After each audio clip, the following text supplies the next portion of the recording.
மே 1 தொழிலாளர் தினம், ஜனவரி 26 குடியரசு தினம், ஆகஸ்ட் 15 சுதந்திர தினம், செப்டம்பர் 5னா ஆசிரியர் தினம்.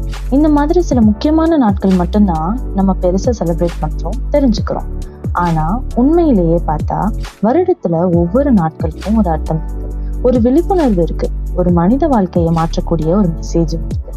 அந்த மாதிரி தான் இன்றைக்கு மே 17 இன்று ஒரே ஒரு நாள் மட்டும் 3 முக்கியமான விஷயங்களை நினைவூட்டும் நாள். ஃபர்ஸ்ட், மனிதர்கள் அவர்களோட யார் யாருக்கு எப்படியெல்லாம் ஏற்றுக்கொள்ளணும் அப்படின்னு சொல்றது international day against homophobia, biphobia and transphobia. அடுத்தது, தொழில்நுட்பமும் தகவல் தொடர்பும் உலகத்தை எப்படி இயக்குது என்பதை சொல்றதுதான் world telecommunication and information society day. அடுத்தது, நம்ம ஹெல்த்தை கவனிக்க நினைவூட்டுறது தான் வேர்ல்ட் ஹைப்பர் டென்ஷன் டே. நாம செலிப்ரேட் பண்ற ஒரு டேட் மட்டும் இல்லை, அதுக்குள்ள இருக்கிற அவேர்னஸையும் தான்.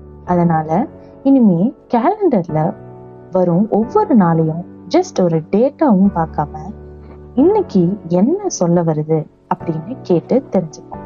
ஸோ இதே மாதிரியான நிறைய வீடியோஸ்க்கு நம்ம சேனலை சப்ஸ்கிரைப் பண்ணிக்கோங்க. இந்த 3 டேவும் என்னென்ன டீட்டெயிலாக பார்க்க டிஸ்கிரிப்ஷன்ல லிங்க் கொடுத்துருக்கேன், அங்கே போய் ஃபுல்லாக பார்த்துக்கோங்க. தேங்க்யூ.